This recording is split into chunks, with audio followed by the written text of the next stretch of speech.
Okay, good morning. And good morning anyway to our friends in the West. Good afternoon to those who are tuning in, Midwest and otherwise. So good morning to our supreme vaqueros of the plains or the West, and welcome to the first in our series. It's a spring series, even though it's snowing outside here in Chicago. But we're calling this series, and it's going to be actually more than spring. It's going to be connected to something larger and already is. Anyway, this is the first in our Conversations on the Catholic Imagination series. And today's event is called A Canticle for Leibowitz and the Monastic Figure in a Dystopian World, featuring our guest speakers, Father Stephen Gregg and Katie Carl. My name is Michael Murphy, and I direct the Hank Center here at Loyola. And I'm coming to you live from one of our many Loyola outposts through the wonders of digital technology. And on behalf of university leadership, and on behalf of Dappled Things, a quarterly journal of ideas, art, and faith, who are co-sponsoring this event, I extend a hearty greeting to you.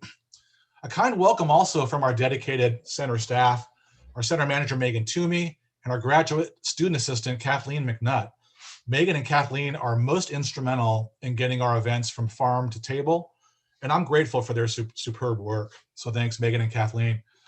These conversations are organized with compelling topics in mind, to be sure, and today's offering gets us started in both high substance and high style. But we also set these discussions with an eye on a larger community, and that's the community of the Biennial Conference on the Catholic Imagination, a most robust group of artists, scholars, readers, viewers who meet every other year to form a polis of shared passion, prayer, interest, and insight. The first of these conferences was at USC in 2015. The second one was at Fordham in 2017. And the last was here at Loyola in 2019 with well over 600 people in attendance. This conference is growing every year, and you want to give it a good look. And you can check our webpage about all the proceedings and speakers. There's so much there. With any luck and with a whole lot of grace, we will be at Regis University in the Empire of Denver for number 4 in the spring of 2022. We hope to see you there. Just some housekeeping before we begin our event. First is to put eyes on our next events. And you saw that on the slide, and thanks Kathleen for putting that together. But February 2nd is the first in our spring series, Catholic Higher Education in Light of Catholic Social Thought, based on a forthcoming edited volume by our first guests, Bernard Prusak of King's College and Jennifer Reed Booley of College of St. Mary. They will be presenting on their essay, A System Adrift, Catholic Social Thought as an Anchor for Catholic Higher Education. And this will open up nicely for needed dialogue. So do join us, and please check our website for further information about that event in the series. The other event for you to circle on your calendar is on March 11th. For the second in this series, Conversations on the Catholic Imagination. It will be the night of two Phils, National Book Award winner Phil Cly and multiple award-winning poet, essayist, Philip Metris. Our topic, War, Peace, and the Catholic Imagination. Both Phils are members of our Biennial Catholic Imagination Conference and have given great presentations. The same is true for our speakers today, Father Stephen Gregg and Katie Carl. So just one quick note on format, and we will get going. Today's Zoomcast is classified as a meeting, so we're all pros at Zoom by now, so we know what that means. We have certain things clamped down, namely the chat, the interpersonal chat between participants. But we are using chat for questions and comments. So please direct your questions or comments to me. You'll see my name in that chat box, Michael Murphy. Ask your question, make a comment, and I encourage you to do this as we go so I can kind of start building out a list as you hear Father Stephen, Father Gregg make a point or two that you want to comment on or ask about, or Katie's response. Just throw them in there and I'll log them. So write it down and submit it, and we'll go from there. And I will integrate as best I can. So then, let's welcome our speakers. Stephen A. Gregg is a monk of the Cistercian Abbey of Our Lady of Dallas in Texas. After undergraduate studies in classics and in medieval studies at the University of the South, Sewanee, he entered the Cistercian monastery in 2006. Father Greg completed a licentiate in patristic theology, I should say, at the Patristic Institute Augustinianum in Rome, and is now a doctoral candidate in the Institute of Philosophic Studies at the University of Dallas. At the University of Dallas and the Cistercian Preparatory School, he has taught courses in English literature, grammar, music, Latin, philosophy, and theology. So welcome, Father Greg. Now, Katie Carl is the author of As Earth Without Water, a novel scheduled for release from Wise Blood Books in August 2021. She's the editor-in-chief of Dappled Things, a magazine of ideas, art, and Catholic faith. Katie's writing has appeared or is forthcoming in the National Catholic Register, St. Louis Magazine, Evangelization and Culture, Genealogies of Modernity, Bellombe, and Presence, a journal of Catholic poetry, as well as in Wise Blood Books' re-release of Andrew McNabb's The Body of This and Ignatius Press's critical edition of Mansfield Park, among other publications. Those are at the end there. All this is great, Katie. I don't want to forget, but I love Mansfield Park and I love that McNabb book. So people tune in. Father Greg will begin, and the title of this program is of his making. So without further ado, a Canticle for Leibowitz and the monastic figure in a dystopian world. Welcome, Father Greg. Thank you, Dr. Murphy.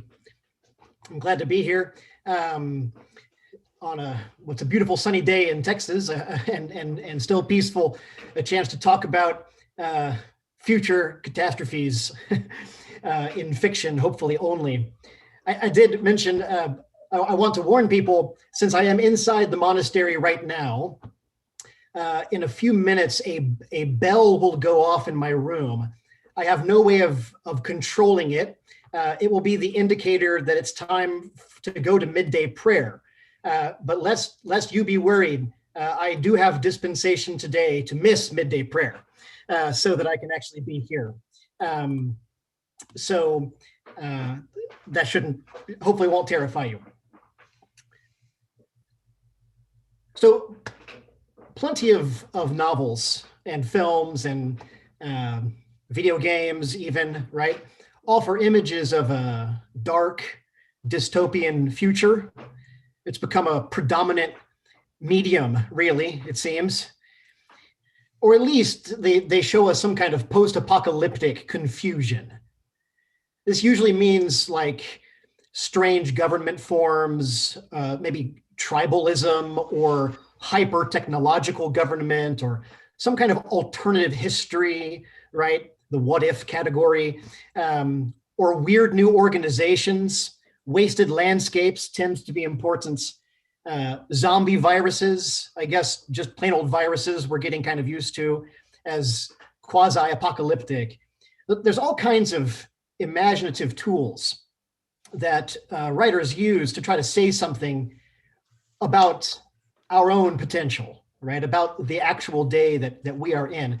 And the Catholic imagination has never really been shy, it seems to me. It's eager to engage with even things that are comic to the point of bawdiness or terrifying to the point of horror. As when I have the blessing to teach Dante's, well, there's the bell, sorry. It's almost done. It'll ring again in 5 minutes. the mystery of monastic life. So I teach Dante's Divine Comedy, and there are various points in the Inferno when Virgil, the guide of Dante, explains to different people, I want to show him all of hell, that we can't miss a single piece. So it's important for the Catholic imagination, and has been for its heritage, to understand the troubles that we really face, not to delude ourselves. So there are many different ways that this is going on in culture today. What makes Walter Miller's novel, A Canticle for Leibowitz, so unusual, maybe not entirely unique, but pretty close, and so interesting, is that he chooses to build his story around a fictional monastery and a monastic order as it passes through a solid millennium of history from the 26th to the 38th century. And with descriptions even of its origins half a millennium before that in the 20th century, and all in just a few hundred pages. So I'm no editor, but to me, that sounds like an unlikely proposal for successful fiction. But the insight that Miller had is perhaps this. Though monasteries may, from one point of view, be the dullest, most retrograde, most unsurprising places day by day, so the least inventive by pattern, they're also mysterious and become weirdly interesting over the very long run. So at the root of the novel is, I think, a very monastic insight into the nature of life and what human hope would look like, and the invariably strange ways that mankind keeps going on, somehow finding consolation in that grotesque weirdness.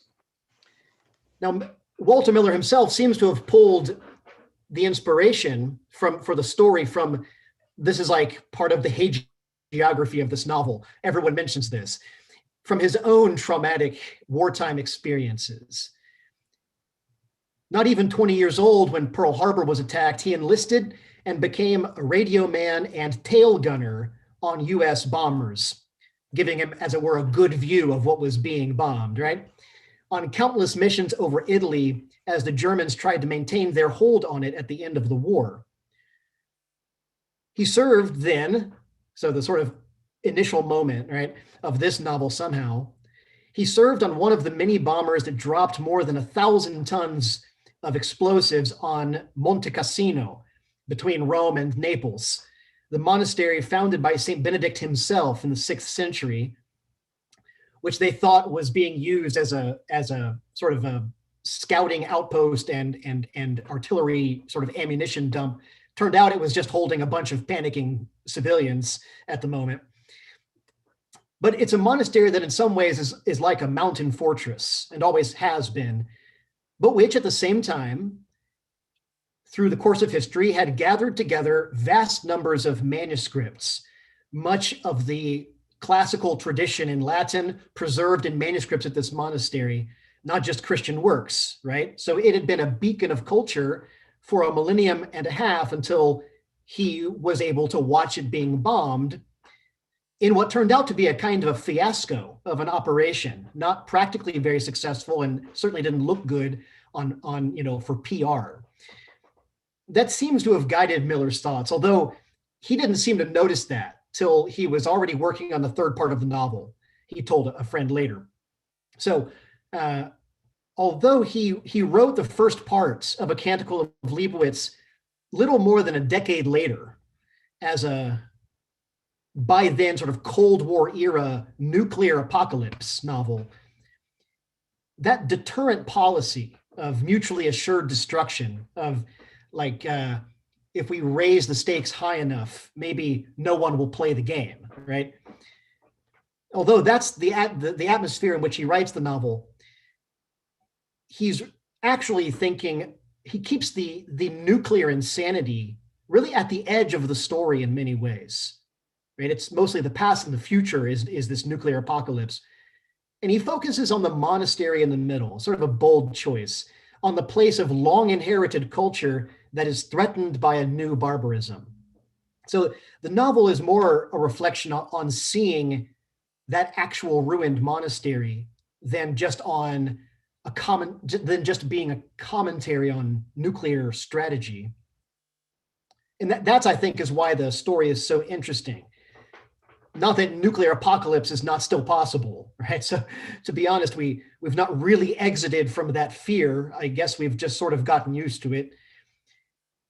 So we don't have to reach far to get into the novel, but our interest in the novel's situation is heightened by our sense that the typical dystopias of, I don't know, totalitarianism, post-apocalyptic, tribal rebuilding, technological dehumanization, viral disaster, or like ecological tipping points sort of in our control, but in the story, it's always too late for us to fix, These are rooted in vast human problems, not something very specific.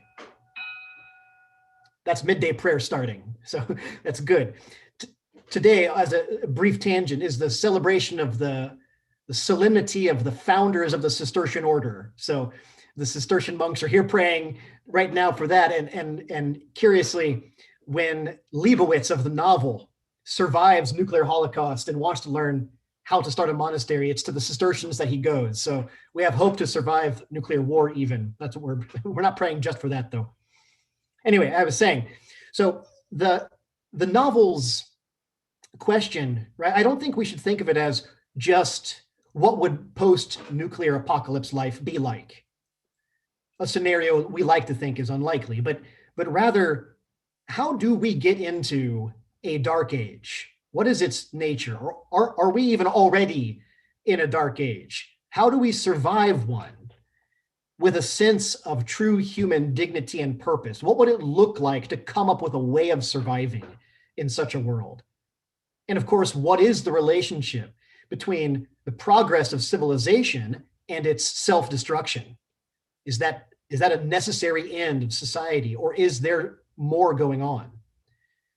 Now, we can talk about that more, but I can't help adding now that Miller understands the Dark Age as a time when the monks gather countless scraps of information that they cannot understand in the hope that one day an integrator, he's called, will come to reveal the patterns within it, to fit things together again.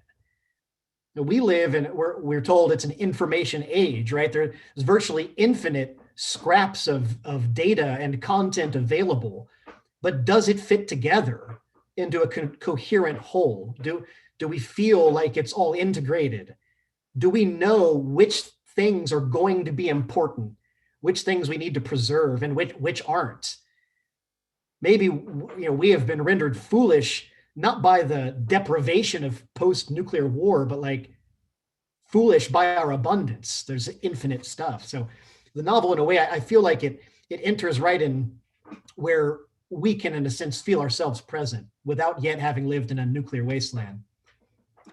Anyway, to the novel specifically. So the novel has 3 parts, which were actually first published separately in a magazine. The book then, I think, in 1959. So first we have Fiat Homo. Each one carries a Latin subtitle.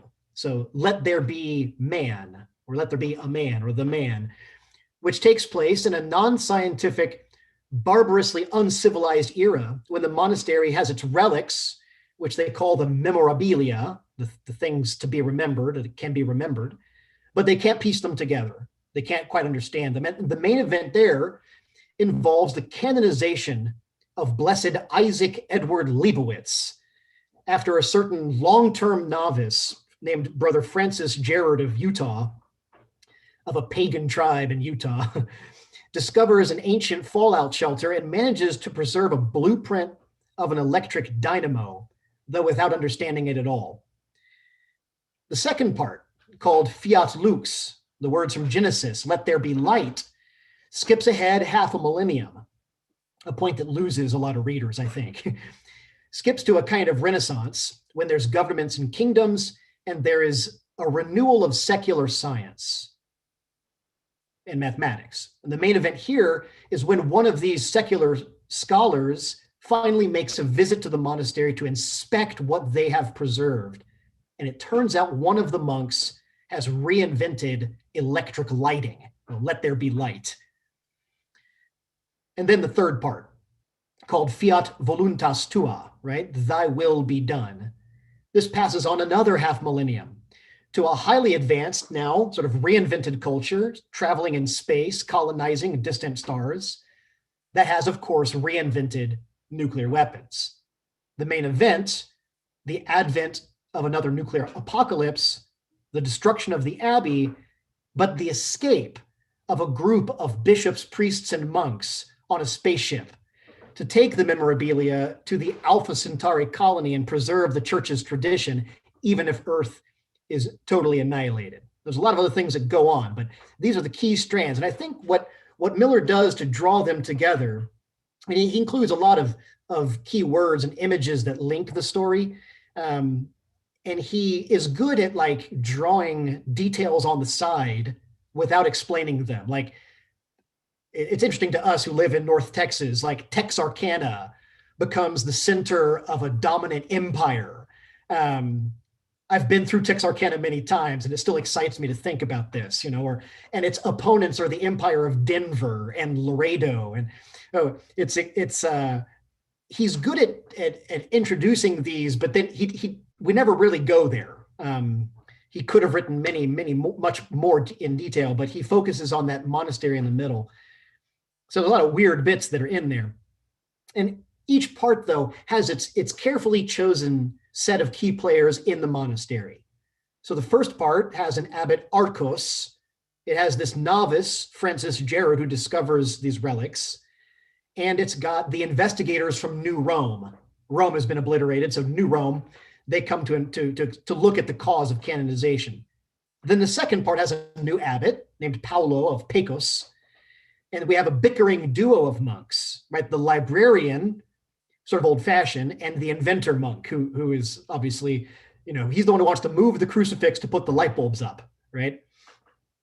And then we have a visiting secular scientist, Thon Tadeo. And then the third part, again, a new abbot, Abbot Zerki. So we have Abbot Arcos A in the first part, and Abbot Zerki Z in the last part, sort of the whole history, right? A to Z.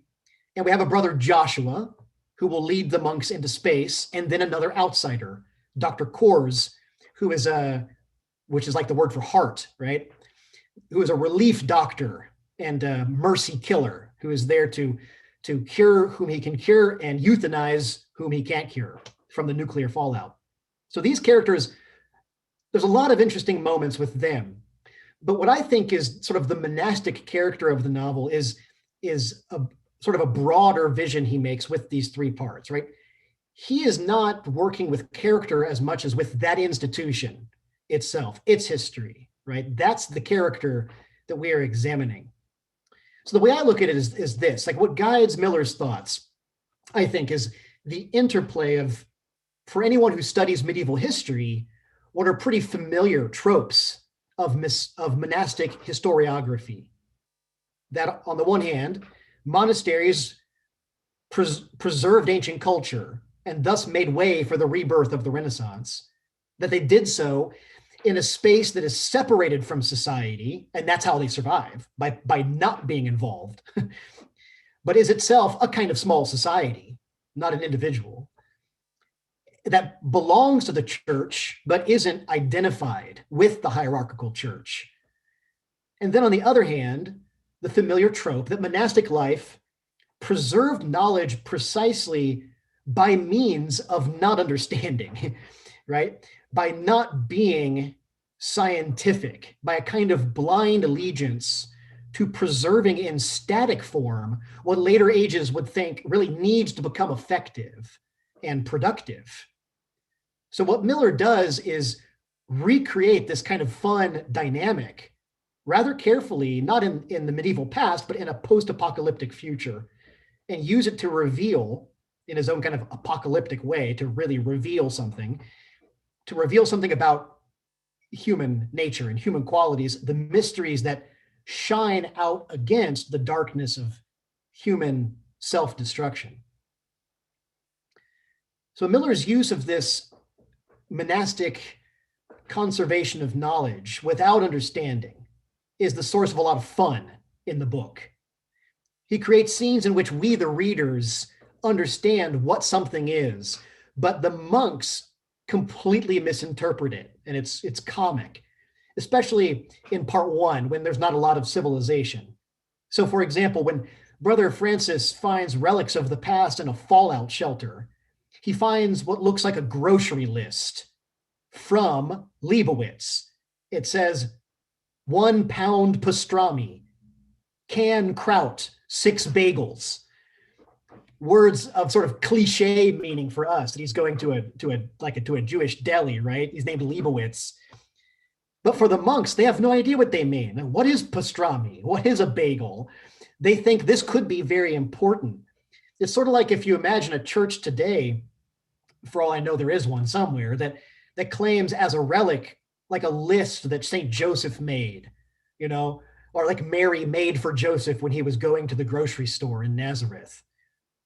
So we can sort of laugh at it, but he takes it very seriously. Or again, Francis finds electrical components like transistors. When he does that, we hear that the monastery has some of different shapes and colors in their museum, but they have no idea what they do. They know that they must mean something, but they don't know what. And furthermore, the neo-pagan hill people around, this is a great weird detail. These pagans around will actually wear necklaces made of electronic components. They'll have their shamans eat transistors because their ultimate wise god is named Machina Analytica, which is Latin for computer. So they worship a god named computer without knowing what a computer is. So they're completely foolish. On the other hand, they're actually preserving a connection. These are parts of a computer. They just don't know what a computer is, right? And of course, the greatest example of this in part one is when Brother Francis finds a circuit diagram blueprint, right? I remember looking at blueprints as a kid and thinking they looked really cool, but of course having no idea what they mean. And that's the same experience, right? This is something that St. Leibowitz himself has designed, and out of devotion, Francis decides to make an illuminated copy of it. It's sort of a joke about monastic art in a way, right? He has no idea what the lines or squiggles actually mean, but he can see that they signify something. They have beautiful interrelationship of parts. The monks don't even realize that the blue background is irrelevant. So they reproduce the dark background, wasting a lot of ink.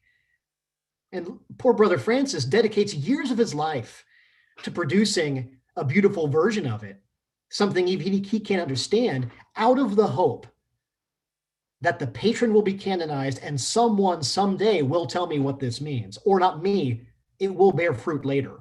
There's a kind of faith, right?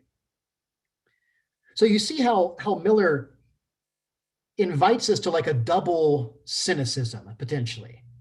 So there's an obvious one, first of all, that like science, like that diagram that Francis preserves ends up allowing mankind to reinvent nuclear weapons and re-destroy itself. So science and worldly politics lead to repeated mass destruction, right? This Enlightenment hope in progress towards an earthly paradise, the novel just shows as foolish. That's one potential cynicism. But there's another, right? This ironic view of the monks who misinterpret what they preserve tempts us to look down on them as well, to see their religious dedication as basically blind superstition, as sort of a Enlightenment trope about monks would have it. He tempts us to do that. He even makes it, I think he makes it easy for people by the very like pre-Vatican II style of monastic authority, where the abbot is lord and ruler, and there's a lot of Latin expressions that he doesn't quite translate.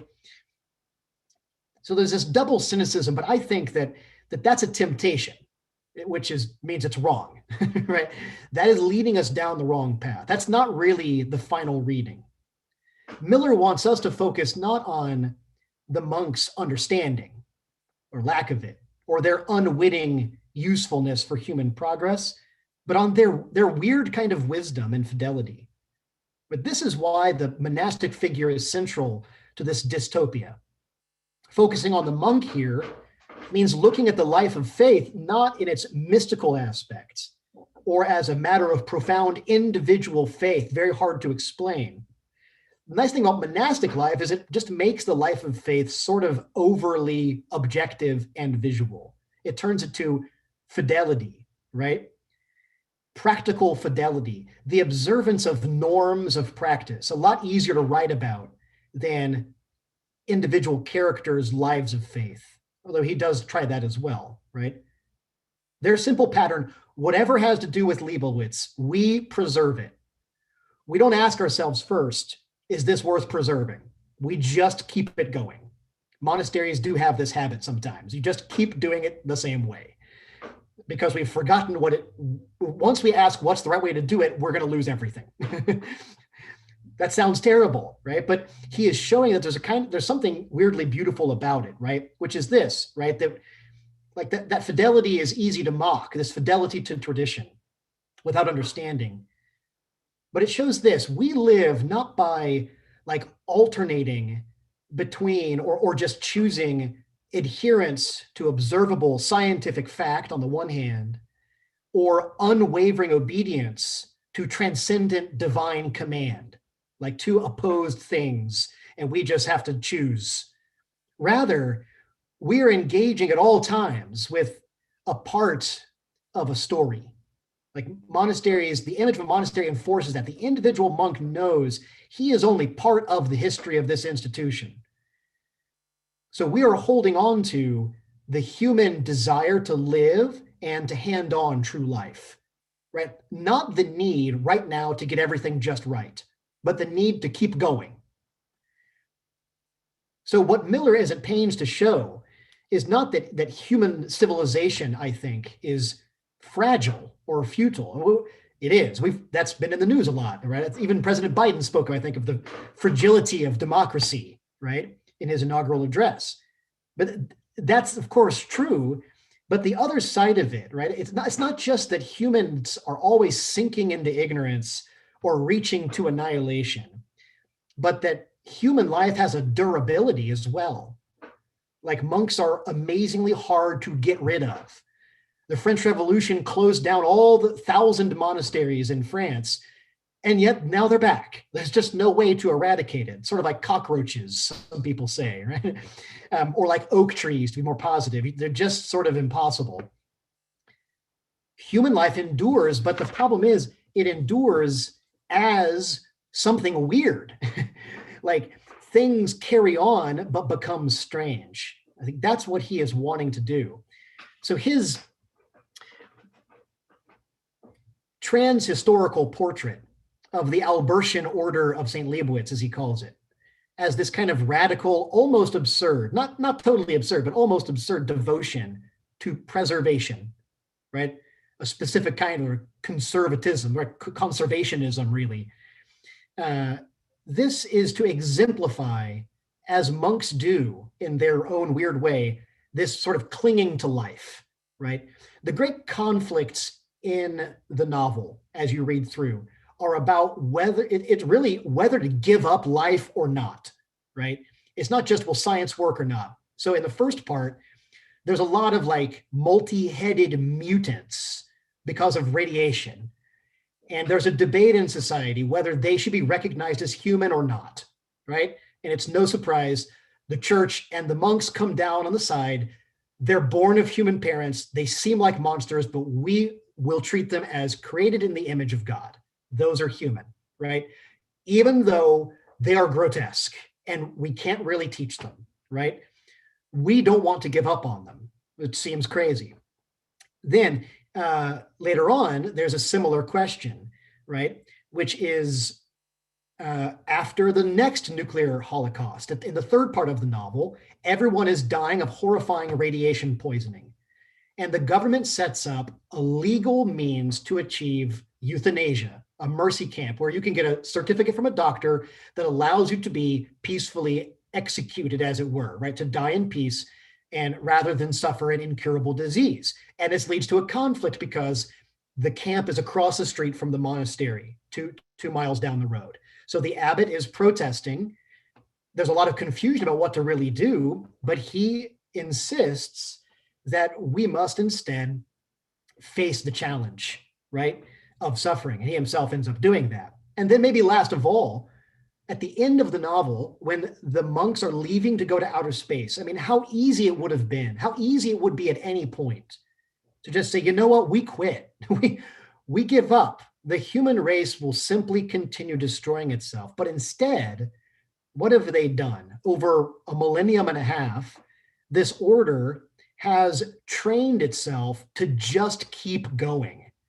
Even if, like, not to stop and say, is it worth going on? But simply say, this is impossibly difficult, but I'm going to keep going, right? I don't think that's meant to be a sign of foolishness, right? But a sign of hope that they have been training themselves to carry on in the faith that even this disastrous human race, human culture, has the potential for adding up to real meaning. It may not add up to human, natural, created perfection, right?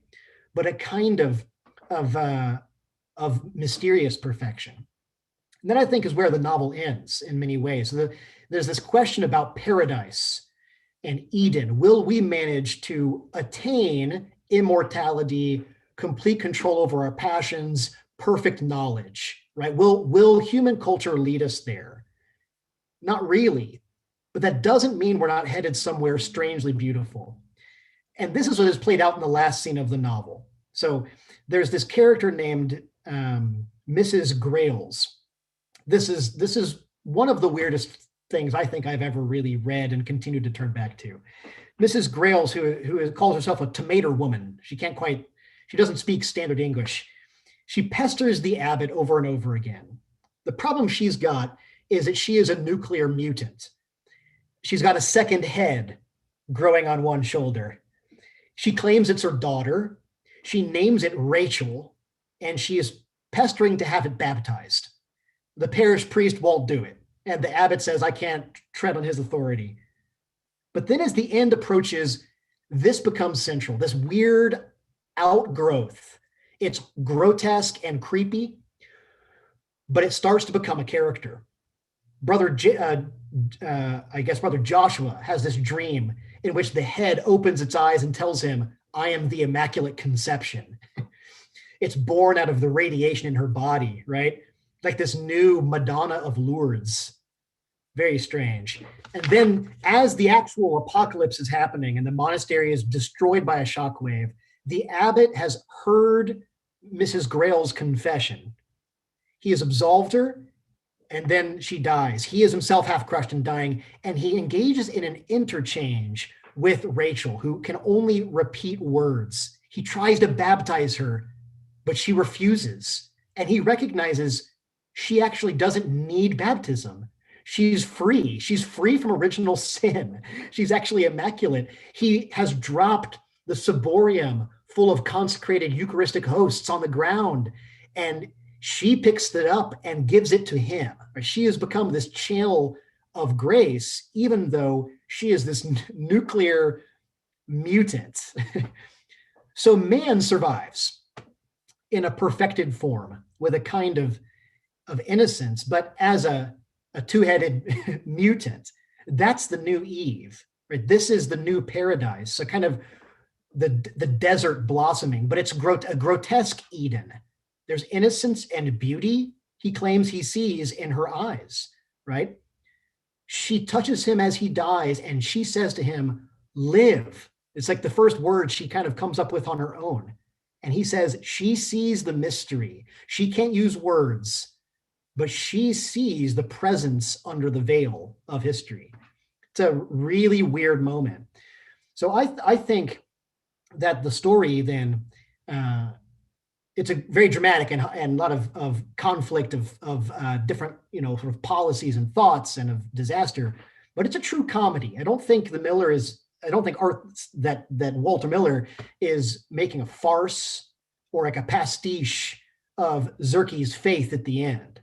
His experience of innocence in Rachel, I don't think is a delusion. The whole effort of the Order of St. Leibowitz was to make way for that new life. It's like the monks were Mrs. Grail's body, and there's this new outgrowth that can come from them. It's not because they're brilliant, it's because they have preserved just life itself. So there's this sort of new perfection, but it's a strange looking perfection. We can't expect it to be sort of clean and perfect. So there's a million things I don't want to, I'm going to stop talking. Monastic silence will now resume.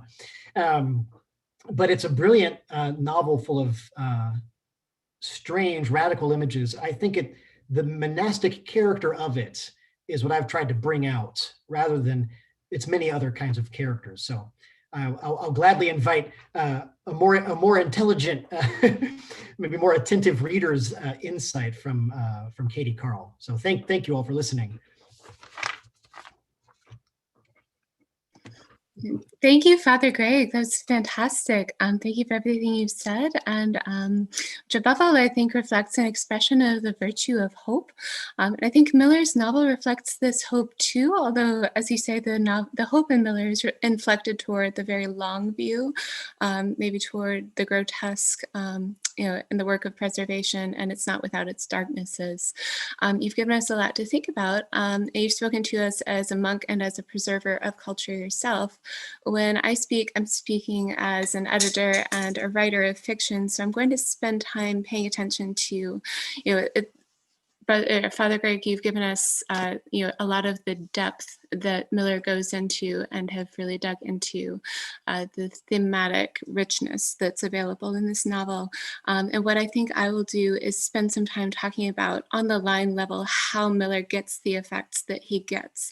But first, before I do that, I want to go back and locate the novel in relation to other literary movements and other things that are happening at this time. The novel is interesting in a literary sense because it exists at the intersection of two, interesting developments in the 1950s and 1960s in American literature. First, the golden age of what you consider classic science fiction, Asimov and Heinlein and Clarke. The novel, to me, when I read it, invites comparison both to Arthur C. Clarke's Childhood's End, which has this radical dependence on children at the end of the novel as this sort of renewed force, this renewed life that's different form from the humanity that we recognize from the past, but is going to carry forward into the future. The ending there invites comparison. It also invites comparison to Bradbury's Fahrenheit 451. And both of those novels were published in 1953. Both of those we might speculate, although I can't prove, maybe someone else can, that Miller may have been influenced by one or both of those. Actually, the way that he talks about the memorizers and the bookleggers, invites a direct parallel to Bradbury. And that, Bradbury's novel takes place in a time that's parallel to the simplification in some ways, where simpletons are praised and the reading of books is absolutely forbidden, and meets with destruction by fire, literal fire. The term bookleggers seems to be of Miller's coinage, but we could as equally apply it to the exiles at the end of Bradbury's work. But Walker Percy, in his essay about Canticle for Leibowitz, says that this novel isn't like any other science fiction novel of its time, or maybe ever, in that it intersects at it exists at the intersection of a sort of x-axis that most science fiction is interested in, namely questions like, have you split the atom yet? What's the state of your agriculture and your jurisprudence? What are these sort of human level political things going on, scientific things going on? What's your state of human development? Maybe not so much interested in the relationships between people, although I would argue that both Bradbury and Miller are interested in those questions too. Most fiction lives on this horizontal level, and it's rare to find a novel that's interested in the vertical dimension of human existence. Leibowitz is deeply interested both in the x-axis and in the y-axis, Percy says. And he identifies the y-axis as Judeo-Christian, which is interesting because Miller is a Jewish convert to Catholicism, and the symbolism of the Jewish religious life comes in quite a bit, especially in the third part of the novel. But from the beginning as well with the relationship to Leibowitz as a Jewish figure who, in the novel's imaginarium has converted to Christianity. So that is maybe what makes it stand out from all the other science fiction that's happening at its time. It also stands out because of its strange interest in the science fictional, and it's having risen out of this sort of pulpy, I guess you would call low culture reality of the science fiction short fiction magazines that are common at the time and that are sort of looked down on as penny dreadfuls at the time, but that now we look back on as this sort of something worth preserving, precisely, which is interesting in itself. Anyway, to turn from that to questions of what makes something worth preserving, what we're doing when we're preserving culture. I would like to hope that the demise of culture in our time has been greatly exaggerated, and that there's still hope to preserve what good there is in our culture, despite the sort of for years now, the cultural water we swim in has been heated by this worry that the ascendancy of the internet, the rise of pop culture, the decline of print media are working together to usher us into some kind of new dark age. I would like to hope that even though I think Christian artist Makoto Fujimura is right in his recent book, Culture Care, when he talks about the metaphorical water upstream of which, upstream of culture in the contemporary world is polluted and needs to be filtered of toxins, maybe even if not exorcised of the demon fallout. But I would like to hope that the durability of human culture, as Father Stephen identified it, can last through cataclysm and hardship, even if what survives precisely as weird. So sometimes the farther away from something we are, the stranger it seems to us. Sometimes the converse is true and things seem stranger from close up. The prophet, as Flannery O'Connor writes, is a realist of distances. The novelist has to be a realist of temporalities. And Miller has the distinction of being both kinds of realist. A lot more could be said about how Miller uses and renders a sense of passing time in his novel. But one thing that I think is wonderful about how he does it is precisely that he brings in the monastic rule as a means of marking and measuring time, and is making us feel the passage of time as readers, and giving us taking us up that vertical axis and allowing us to have a historical view of the events of the novel in such a way that not only its daily dimensions, but its its much larger timeline it is tangible and vital to us. Miller gets a lot of comic and ironic mileage out of the fact that we have a historical view that the characters in the story largely lack. Namely, we have the view of the 20th century of knowing what happened, what did happen and what didn't happen. So in one sense, we have this alternative history. In another sense, we have this we have the scientific knowledge that the characters don't, so that we can fill in what's going on in the background. I'm interested in how he makes that work in the face of their environmental and sociological dystopia. He uses the repetition and rhythm as a beacon of reassurance that grace is not absent from the desert, that he's taking us somewhere worth being in all of this. It's how he enacts the virtue of hope in a fictional imaginarium. So no matter how bleak or distorted the view, no matter how deep the suffering of the characters. So I think he also, there's one more way that I want to talk about how he uses religious symbolism in particular, and it's not always necessarily the symbolism of the monastic life. In fact, there are two instances where a physical object, namely the rosary, stands in for the entirety of Catholic belief, not just monastic practice and belief, but Catholic practice and belief writ large. And he does this twice, and the way that he does it is so interesting to me. So he on the very first pages of the novel, Francis Gerard, who we know almost instantly, is not the brightest quill in the monastic scriptorium, is just doing his best not to get eaten by what he thinks is a cannibal. And he holds up his rosary beads like they're going to defend him. And he says, do you understand these? Do you understand these? I think Walker Percy's like Geiger counters going off all over the place because of the semiotic value of this sign, the things that it should be representing to the reader, the things that if he does in fact understand it, it will be representing to the pilgrim. It's representing peace. It's representing that the person carrying them is not doing harm. And then we find out that to the pilgrim, they're also representing this, well-known I think it's interesting how even across these, vast expanses of time, Miller has this consistency precisely of belief, that everything that's born should be allowed to live. Everything that's conceived should be allowed to live until natural death, right?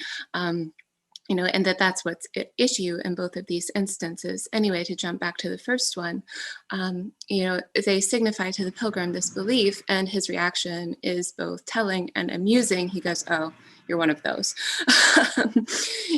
So the rosary works as this shorthand, and the reliability of its signification is what enables Francis Gerard to live, and it's what enables to locate ourselves in in this backdrop, as Father Stephen talked about, this reliable backdrop of meaning. And against this reliable backdrop of meaning that's represented by the monastery, that's represented by Catholic belief, this repetitive human drama of the phoenix, right? The fall, the destruction of culture, the preservation of the remnants, and then the eventual spiritual redemption, and then the beginning of the cycle all over again. This drama can play out. So the rosary beads appear again on page 307, and they appear again as a sign of peace and as an affirmation of life. When Miller has Zerke trying to convince the young woman whose child, who along with her child is dying of radiation sickness, not to visit the euthanasia clinic, rather than break us out of the intense emotional reality of that moment, rather than take us back and try to dogmatically explain why praying the rosary should be helpful, he doesn't try to explain the doctrine of offering up suffering, to complete what's lacking in the sufferings of Christ. He just has the object on the page functioning as a symbol, representing, and his question, Father Zerke's question to the young woman, I think it's so interesting how it echoes Francis Gerard's question early on. Do you understand these? He holds out the rosary to the young woman and he says, "You know what this is?" And she says, "Certainly, Father."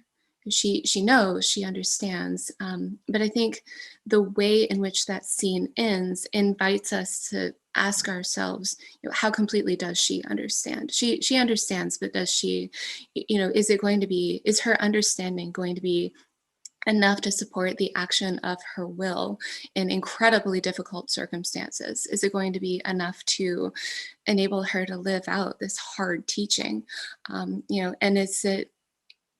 has it retained or has it lost as a symbol its referent for her, in other words? And to what degree has some religious symbolism, at least in our time, lost its referent for some of Miller's readers, maybe for some of us, maybe for the culture at large, and then that raises the larger question that I think Miller has been exploring through the changes and fluctuations in people's ability to understand scientific reference and symbols throughout the novel, namely what happens when you have symbols that have lost their reference.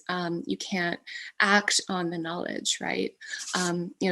We asked, if Father Stephen raised the question earlier on, the novel's question is not just what would it be like to live in a dystopia, but what would it be like, how do we get into a dystopia? How can we stay out of one? I think one of the things that Miller may be wanting to say here is that a dystopia is precisely what happens when symbols have lost their reference, and when we can no longer act on the knowledge that we once had. or we can no longer act beneficially on it when we act harmfully on it. So I think he's offering us, however, a remedy. And I think he's offering a remedy not necessarily in the sense of an easy answer, but of some tough knowledge that he'd like us to have.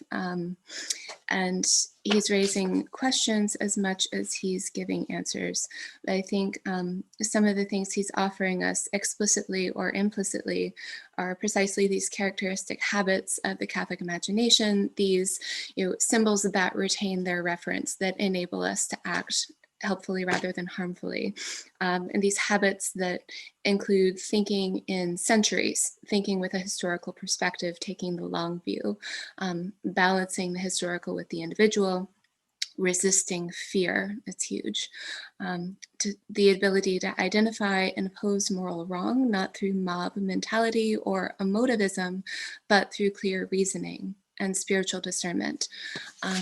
And he's asking us to do all this, even when it looks difficult or impossible. He's inviting us to locate hope, not necessarily in the natural or even the preternatural, but precisely in the territory, the strange middle ground, where nature meets grace and the results begin to look uncanny. Just to conclude, Catholic editor and novelist Caroline Gordon, working around the same time as Miller, this letter is in 1958 that I'm about to quote from. Miller's publishing in 1959.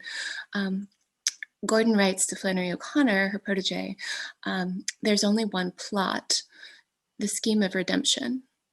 All other plots, if they are any good, are splinters off this basic plot.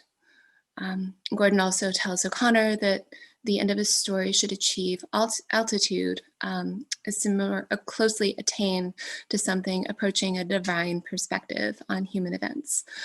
Certainly what Miller is up to in his conclusion fulfills and more than fulfills Gordon's two demands for redemption and for altitude, despite the wholesale destruction that the Pilgrim Church on Earth leaves behind it when it leaves Earth to become a Pilgrim Church among the stars.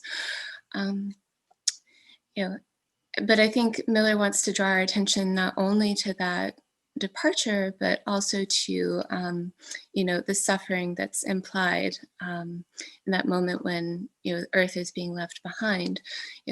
When he has Pope Gregory in the novel stop praying for peace on Earth, I think that moment gives us chills, and it should, because it's a tacit acknowledgement that in the storyline, as Miller has cast it, the prayer for justice has become a lost cause, the prayer for peace has become a lost cause. The prayer for justice is all that's left. And Miller is inviting us to try to avoid this kind of situation where peace is a lost cause and justice is all that's left.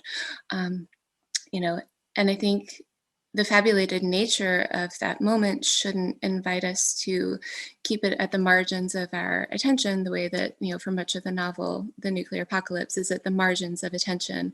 It should cause us to reflect and ask ourselves, what are we doing now to lead toward or away from a moment where peace becomes impossible and only justice remains, where symbols have lost their reference and we can't act helpfully on them anymore.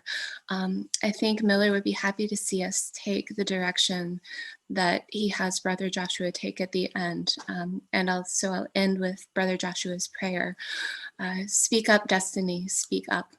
Destiny always seems decades away, but suddenly it's not decades away. It's right now. But maybe destiny is always right now, right here, right this very instant, maybe. Okay, with that, I'll turn it over for Q&A. Well, that was excellent. These reflections were great. It was, fantastic 1-2 punch, masterly reflections both. I really am grateful to you both for your thought and your time to kind of assemble your thoughts and deliver them so beautifully. Just a couple of thoughts from me, then I want to get to these observations and questions from our community here. It is wonderful to hear Flannery O'Connor's name invoked for a lot of reasons. Certainly the Caroline Gordon relationship is very important. and that's a great letter. But I think that Miller is reading O'Connor too. A Temple of the Holy Ghost came out, I think 55 or 57, and that the hermaphrodite character in that short story is kind of the same treatment as the Grail's Rachel character. And you can see this. God made me this way, and I don't dispute it. Right, that kind of thing, and the grace is filled, and that character becomes such a conduit of grace. There's something about the logos, Katie, you were talking about, you too, Father Greg, but Miller has meditations on logos throughout the novel. So cultures come and go, they die, they corrode, they erode, they're corrupt, they're beautiful, they're all these things, but the logos inscribed in nature remains, and the living logos of love in God. But later Miller says that the reason is never going to be as strong as love. In his later life, he says that. I mean, he had a kind of a peculiar relationship with Catholicism, and he has this kind of love and reason, tension that we all have. So that's great. One reader comment, then I'll give you guys a question and we can move. Here's one from Fritz Heinzen, just a meditation. Fritz taught at the University of Notre Dame.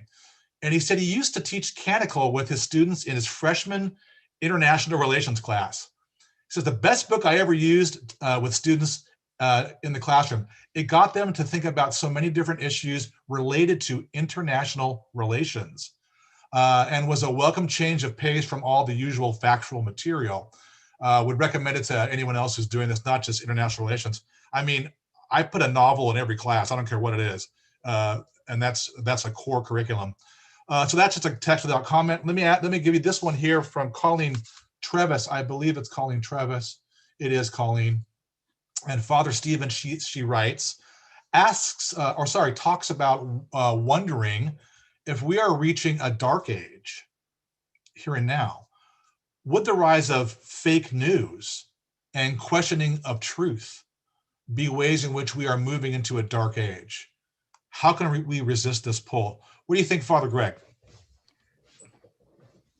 That's a challenging question. People are very worried about questioning truth. And what you see in the novel, the monks are trained in many ways not to question, right? So if you think of sort of a critical moment, Francis Gerard is there in the fallout shelter. He sees the sign that says inner hatch, and he thinks there's a fallout monster in there, but he's trained himself not even to think about opening it. He won't even look at the skull. So there's the novel there's sort of it looks like a flight from truth, right? It's based on the medieval tradition that curiosity is actually a very sinful and dangerous habit to have, right? Because it means you're always getting into other people's business. What the novel wants to show is that this attitude of like non-inquisitiveness is actually what enables these people to recognize what the truth really is. The truth is not something you can just look up, right? So, I mean, I think like a notion like fake news or the undermining of like the nature of truth in our own, even like the meaning of words, right, in our own common discourse. So people often think of like Humpty Dumpty and Alice in Wonderland, like the word means whatever I'm going to say, whatever I say, I claim it means. That of course can like ruin, one of the foundations of civil society, which is our ability to communicate rationally with each other. On the other hand, the truth has never been something easy, right? I mean, it's not, truth is not just 2 + 2 equals 4. I mean, even mathematical truth is more complicated than that, right? So I like, whether we're in a dark age or not, I don't know. My own life is very stable and secure for now. But we're also, I mean, I think many people are ready for hard times. I mean, we underestimate the strength people have, and even now, I mean, when we look at the Dark Ages, there's an interesting book that just came out, maybe at the end of 2020, called The Light Ages, sort of rereads medieval and Renaissance science to look at how many things they actually understood. I mean, but if we're going to tell ourselves that if we don't understand absolutely everything and have every single person agree about the nature of things, then we're in a dark age. Then that's a foolish way to approach it. So, and I think I suggested in what I was saying that the notion of an information age to me sounds very medieval. They had lots of information, but not a lot of, like what makes someone like Thomas Aquinas important is that he can organize it. Right. That's good. Like we might be really on the verge of a really brighter kind of organization. I don't know. Right. There's something interesting because I have my novel from 1988 when I first read it. This pulp bantam book paperback. But on 259, I think it's Zerke says, because the bombing has happened, and he wants to get the news, and where's the truth? Asked the abbot. Yeah. So we have all that kind of complicated. Who do we believe? Hannigan II. Any thoughts, Katie? I think it's a really good question. I think, it's interesting. There is a line here where they are looking at an account, a post-flame deluge account of what took place during the flame deluge. And it's interesting because it touches on how we come to understand both current events and history. One of the monks who's responding to this very scripturalized account is saying, we don't know how reliable this is. From what I've been able to glean from looking at a number of sources, he's implying, he says something like, there was too much going on all at once for any one observer to get the whole picture. And so I think any kind of response to the rise of fake news, misinformation has to rely in part on a multiplicity of perspectives, on, trying to get, accurate and reliable observations from a number of quarters and put things together, precisely to act as, to the degree that we're able integrators.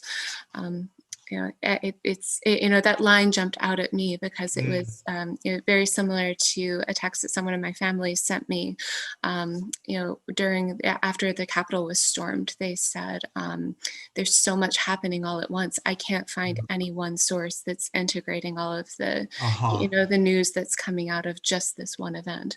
So I think it behoves us to keep our eyes open, pay attention, not look necessarily to any one source, but to be aware of multiple perspectives and to understand why people see things the way they do and why they're thinking the way they are.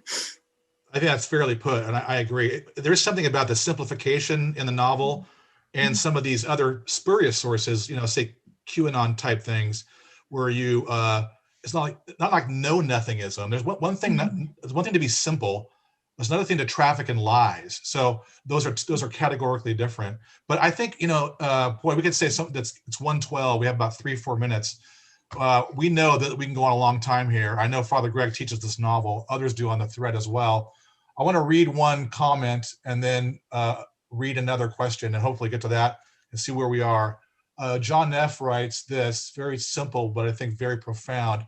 Does not humor, he writes, at the complete misunderstanding we have about one another, hold these three novellas together. Quick thoughts about that? Yeah, for my part, that's what I was hoping to point out, right? That the humor in the novel is not meant to be cynical, but to show that, to bring out sort of the beauty of what's going on. Kind of like when, I don't know, I have two nieces. My brother has two daughters, teenagers, and I sort of see them going about their activities and reacting to what's going on in their lives. And I can see, well, on the one hand, they're doing a better job than I did. But it's fun for me to see, they don't understand what that looks like for me, for us who are of a different generation and so on. There's a kind of, they may be frustrated in getting things wrong, and we sort of enjoy it in a comic way. We don't want them to be wrong, but it increases our love for them, that we can maintain our communion with them even when they say they're going to hate us forever or whatever, right? So there's a kind of the foolishness of the monks is charming, right? Yeah. And I think maybe one last thought about it is like one of the ways that happens in the novel for the most charming characters. I think Francis Jared at the beginning and Joshua in his way at the end, like there's a charming interest. They're so unprepossessed, like they don't have high expectations of themselves. They're so humble. Right. They're not hiding anything. And that's the childlike quality that makes the humor seem to actually uplift them rather than cut them down. It's very light, and it's very edifying and humane. Katie, do you have a thought on the humor? I do. I think, Miller is not inviting us to have a laugh at the character's expense, even when there is sort of a slapstick quality, as in some instances there is. I think he's inviting us to two things. I think he's inviting us to a healthy skepticism about our own conviction that we have the full picture, that we know everything. He's inviting us to suspend judgment in a certain sense. He's also inviting us to, I think, a little bit of self-compassion, about this inability to fully understand everything. He's saying that that's just human nature, and to expect that of yourself would be, to expect more than, expect yourself to be God, and that's where we get into trouble when we try to make human beings into gods. Wonderful, and there's it's the wood carving. I forget, it's that the grin of is it Leibowitz? I mean, it's always like a mirthful grin on there, and it makes me think of Chesterton at the end of Orthodoxy, that the great secret of Jesus was his mirth, which is wonderful. Let me just say one more kind of, this is for Father Greg, and it's from Ron. Ron Nauser. And he says, refers to Alistair MacIntyre, such a leading figure in moral philosophy. And MacIntyre reads Leibowitz. And do you know why Alistair MacIntyre thinks the Canticle is so central to explaining our present condition of disconnection with the past? And MacIntyre's focus on reclaiming neo-Aristotelian Thomism. Now, that's definitely a $10 question, but I think it's important to kind of be finished on. So Father Greg, a thought on that? Yeah, it is interesting that MacIntyre sort of begins and ends after virtue with this image, the image of the Leibowitzian images. Why exactly he picks that? So my first response is, this is the clearest popular fictional vision of what happened with Saint Benedict. And figures like Cassiodorus in the early Middle Ages, the late end of the Roman Empire, people who consciously removed themselves from the mainstream of Roman society, in Cassiodorus's case, almost merely for the sake of preserving what there was left, right? For Benedict, for striving for holiness and for being in God's eyes and all that. So, if we want to imagine what those earlier moves at the end of the antique world were like, this novel is the closest in a way. Now, one question to me, so it reminds me also sort of similarly of the sort of a very, very popular book called The Benedict Option, right? Well, perfect. Right? So there's sort of, which is not just about MacIntyre's questions, but sort of cultural, societal questions. Like, we need to step back and found like a new vision of a small community, like a sort of anti-global, maybe that's an important factor. Now, in Benedict's case, the actual Saint Benedict, like, they end up preserving classical culture. In MacIntyre's vision, like, it's a specific sort of, the perennial philosophy of the church that sort of, after hundreds of years, been filtered into a clear vision of the nature of things. That needs to be kind of kept and made a foundation. So I don't know, last thought about it is like, the real hope is that, not that we're going to just conquer the world and everything's going to be perfect, but that those who retreat and protect what is precious, like, protect something that really is capable of, we know it's capable of bearing fruit. Right. It's not just random junk, but finding that thing and doing it as a community rather than just as a lunatic. Yeah. So Yeah. Thank you, Father Greg. That's very well said. And we appreciate those insights. Katie, do you have one last thing to say? I'd just like to jump on to that to add that the work of preservation, even when it doesn't seem like it's worth doing, when it seems, when you're in the weeds and you're, looking at spreading all this blue ink around and you're thinking, why am I doing this insane thing, right? Every little detail of these vocations to preservation has its purpose and has its importance, and not to lose sight of that when in the weeds, but to hold on to it and to see that as the bigger picture. Thank you. I think I'll take director's privilege here and make one observation because of that you cited the Benedict option, Father Greg, and I was thinking a lot about that in our preparation about that concept, and it's an embattled concept. It might be misunderstood by many, who knows? But this is Loyola, and we have the Ignatian option, and I think of Father Pedro Arrupe in a suburb of Hiroshima in 1945. And when I read Abbot Zerke, and Father Rupe was there when the bomb was dropped in 45. Father Rupe had 4 years of medical school under his belt and a doctorate in medical ethics. And they set a hospital up at he was the master of novices just outside of Hiroshima. And they tended to over 200 people. And I could not get that image of Father Rupe out of my mind. And it was a blessed image. But I just want to leave, that was a grounding for me of a Leibowitzian, of just the vision of Miller and the absolute relevance. And I know a lot of folks on this thread here might be a little older than I, older than Father Greg, older than Katie, and who lived these things, and who are going under the desk in the 50s with these A-bomb scares. And I know this hits you close to home. So I think it's a masterly job, and let's put our hands together for Father Stephen, Greg, and Katie. Carl, please join us and have a wonderful day. Blessings to all. And the Cistercians. Thank you. God bless us. God bless.